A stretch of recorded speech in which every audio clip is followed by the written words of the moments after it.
Junho de 1942. Os alemães tinham acabado de atacar várias cidades inglesas e a Segunda Guerra Mundial estava pegando fogo. A situação não podia ficar pior, mas ficou quando o primeiro-ministro britânico Winston Churchill recebeu um relatório aterrador. A Alemanha, que vinha desenvolvendo armas de altíssima tecnologia, estava muito perto de concluir a maior de todas, a bomba atômica. Os aliados também corriam para produzir a bomba, no chamado Projeto Manhattan, liderado pelos Estados Unidos, mas os cientistas nazistas estavam na frente. Churchill gelou. Em 2 anos, talvez menos, Hitler teria a arma mais poderosa já criada pelo homem e era preciso detê-lo.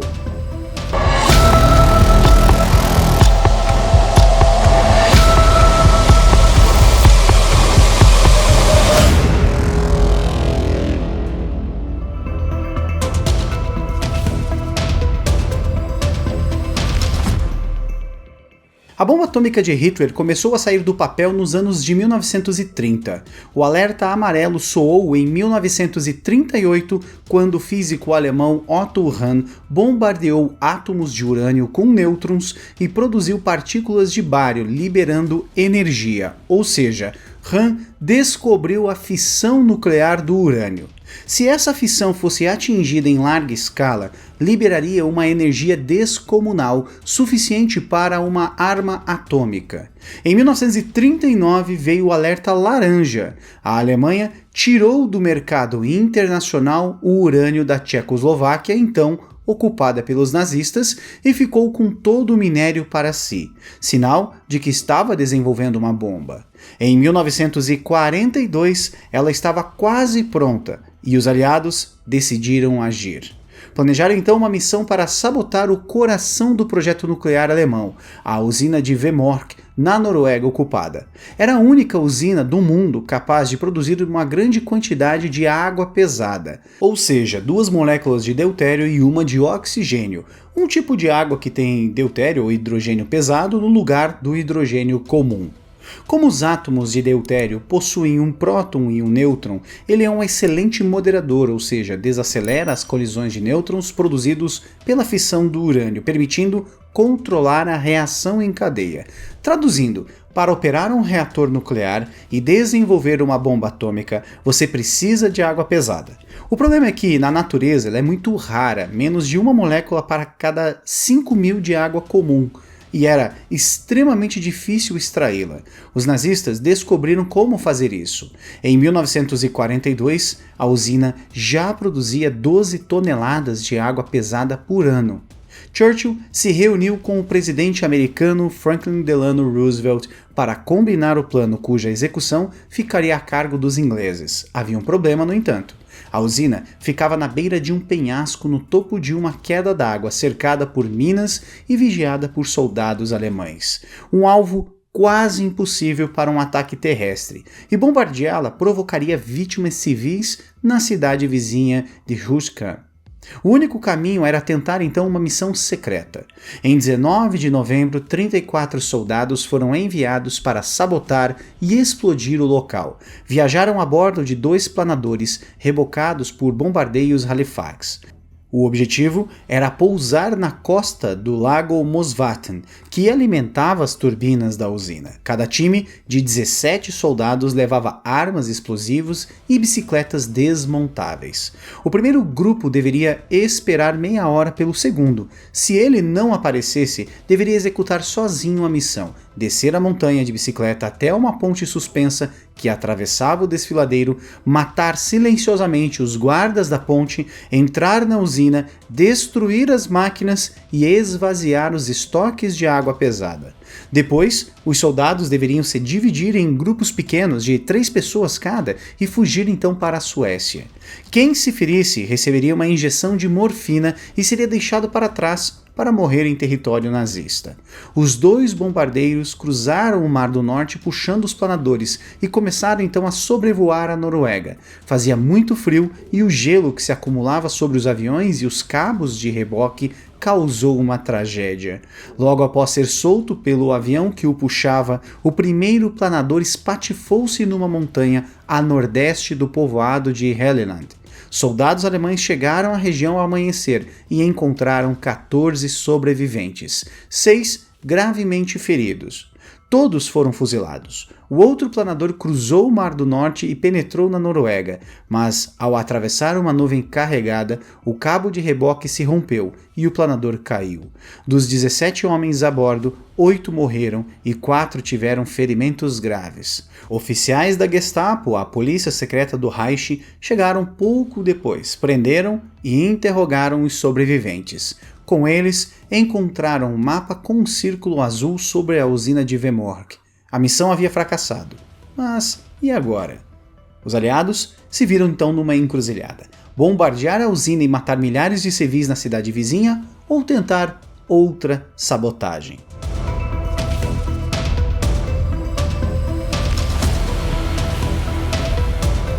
Ganhou a segunda opção. A Inglaterra selecionou 6 voluntários do exército da Noruega, especialmente treinados em sabotagem. Tinha início a Operação Gunnerside. O chefe era o tenente norueguês Joachim Ronenberg, de 23 anos. Os demais também tinham 20 e poucos anos. O tenente Knut Haukelig, o sargento Fredrik Kaiser, o sargento Hans Thorhaug, o tenente Kasper Idland e o sargento Birger Stromsheim. O maior desafio era entrar na usina sem chamar a atenção. As portas de aço estariam trancadas e explodir uma delas causaria muito barulho. Além disso, Ronenberg não queria trocar tiros com os guardas para não provocar vítimas desnecessárias, nem alertar os cerca de 300 soldados alemães estacionados em Ruaken e Vemork. O gerente da usina, Jomar Brun, era informante dos aliados e conhecia uma brecha. Jomar entregou a seguinte mensagem para os aliados, abre aspas, existe um duto que liga a parte de fora da usina até o porão do edifício onde estão as máquinas que vocês têm de destruir. Tem espaço para uma pessoa entrar rastejando, fecha aspas. Na madrugada de 17 de fevereiro de 1943, Ronenberg e seu grupo saltaram de paraquedas sobre Randager, a 29 quilômetros do alvo. Pousaram em plena tempestade de neve a 20 graus negativos. Andaram por horas até achar uma cabana, onde se protegeram das tormentas por 5 dias antes de prosseguir. Os alemães haviam espalhado minas ao redor das comportas e metralhadoras ao longo das trilhas que conduziam a Vemork pelo lado sul do vale. Os sabotadores só podiam ingressar pelo norte e, para isso, deveriam atravessar um desfiladeiro. Esse setor não era minado, pois os alemães confiaram na proteção natural. Só um doido escalaria aquela encosta e, na noite de 27 de fevereiro de 1943, Ronenberg anunciou que escalaria esta montanha. Às 22 horas, eles desceram um desfiladeiro até o rio congelado ao pé do vale. Esconderam os esquis, cruzaram o rio e iniciaram a escalada do outro lado. Chegaram ao outro ponto às 23h45, encharcados de suor. O risco era enorme e cada soldado recebeu uma cápsula de veneno. Se fosse capturado, bastaria mordê-la para morrer em poucos segundos. Mas um estranho senso de tranquilidade os acompanhava quando avistaram os 8 andares da usina erguendo-se feito um mamute sobre o penhasco. Ronenberg repassou o plano. Ao entrar na sala de alta concentração, onde ficavam os tanques de água pesada, tudo teria de ser feito em menos de 7 minutos. Os homens entrariam na usina à 00h30 e chegaram então à sala de alta concentração alguns minutos depois. No meio dela, um cientista norueguês fazia anotações num caderno. Rapidamente, Kaiser e Ronenberg rendem o cientista Gustav Johansen, que entrega a chave de uma porta de aço pela qual era possível fugir da usina. Ele ficou quieto enquanto Ronenberg colava os explosivos de nitrocelulose em formato de salsicha nos 18 tanques de água pesada. Os detonadores tinham 120 centímetros e queimavam ao ritmo de 1 centímetro por segundo, ou seja, explodiriam em 2 minutos. Na verdade, bem menos do que isso. Ronenberg casou os detonadores 2 a 2 para só ter de acender 9 deles e cortou o último pavio para que durasse apenas 30 segundos. Esse último pavio mais curto detonaria todos os 18 explosivos. Os outros detonadores de 2 minutos eram apenas um backup caso o principal falhasse.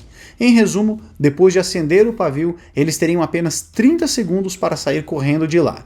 Kaiser abriu a porta de aço e tudo pronto. Ronenberg riscou o fósforo. Ironicamente, o cientista suplicou para que eles esperassem. Os óculos deles estavam então sobre a mesa e dizia que precisava dos mesmos. Ronenberg sabia que os nazistas haviam confiscado todos os instrumentos ópticos da Noruega e era muito difícil conseguir um outro par de lentes. Ele apagou o fósforo, pegou a caixa dos óculos e entregou ao cientista. Novamente, ele riscou outro fósforo, mas ouviu o cientista dizer de novo para aguardar, pois os óculos não estariam na caixa. Incrivelmente paciente, Ronenberg apaga o novo fósforo. Ele corre para a mesa e encontra os benditos óculos. Ele entrega para o cientista Johansen, mas neste momento, outro norueguês aparece na sala. Era o supervisor noturno Gunnar Ergebretsen, que ficou então petrificado ao ver o que estava acontecendo. Ronenberg rende também o supervisor e leva ambos para as escadas. Depois que ele acendeu então os pavios, ele liberou os homens para que subissem o mais rápido e se protegessem, devendo então chegar ao segundo andar antes da explosão. Ronenberg acendeu os pavios e gritou para saírem. Eles fecharam a porta e correram. Eles estavam a 20 metros dela quando sentiram um ventinho entre as pernas. Era a explosão por baixo da porta. Para quem estava fora do edifício, ela foi um ruído seco, contido, um baque abafado pelas grossas paredes de concreto da usina, tão abafado que nem chamou a atenção dos soldados. Vemork era cheia de barulhos estranhos, e aquele parecia um outro estampido inócuo. Longos segundos se passaram até que um único soldado desarmado foi dar uma olhada, foi até a porta de aço e viu que estava trancada como sempre. E ele retornou. Quando os alemães descobriram a sabotagem, Ronenberg e seus homens já estavam fora do desfiladeiro de volta às montanhas. A operação foi um sucesso. Embora não tenha liquidado Vemork, ela provocou um atraso de meses na produção de água pesada. Foi um atraso decisivo que impediu Hitler de construir a bomba a tempo de usá-la na Segunda Guerra Mundial. Não que ele não tenha tentado, a usina foi reconstruída e em meados de 1943 os alemães retomaram a produção da água pesada. Não dava mais para tentar uma ação de sabotagem, pois a segurança do local tinha sido fortemente ampliada. Aí os aliados então decidiram bombardear o lugar. Em 16 de novembro, aviões B-24 americanos lançaram mais de 700 bombas sobre Vemork. Atacaram ao meio-dia para tentar minimizar as vítimas, já que a maioria dos funcionários estaria fora para o almoço. Mas as nuvens espessas e geradores de fumaça instalados pelos nazistas atrapalharam a visão dos pilotos. Alguns deles confundiram um alvo e atacaram uma usina de nitrato a 5 quilômetros de lá. Choveu bomba em todo canto e 22 pessoas morreram. Apenas 4 bombas atingiram Vemork, e não exatamente sobre os tanques de água pesada. Em 9 de fevereiro de 1944, espiões britânicos descobriram que os nazistas iriam levar toda a água pesada em barris até a Alemanha. Eles iriam transportá-la a bordo de um ferryboat pelo lago Thyn. Hitler queria guardar e usar a água numa usina mais segura. Foi quando Hauklig, um dos sabotadores, voltou à ação. Ele colocou explosivos no ferryboat, que acabou afundando no meio do lago no dia 20 de fevereiro de 1944. E os planos de um terceiro Reich atômico literalmente foram por água abaixo. Hitler não conseguiu a bomba atômica, mas seu programa nuclear continuou vivo. Logo após a Segunda Guerra Mundial, em 1949, o presidente argentino Juan Perón contratou o físico austríaco Ronald Richter, que iniciou a construção de um reator de fusão nuclear na ilha Ruhmel, a 7 quilômetros de Bariloche. Richter foi indicado pelo engenheiro alemão Kurt Tank, que havia servido ao Terceiro Reich e estava desenvolvendo caças para a Força Aérea do regime peronista. A fusão nuclear é uma fonte abundante de energia. É o que acontece, por exemplo, dentro do Sol. mas cheia de desafios técnicos. Até hoje, a ciência não conseguiu produzir um reator de fusão comercialmente viável, mas Richter achou que tinha conseguido e anunciou isso em 1951. A notícia gerou incerteza no Brasil e no mundo.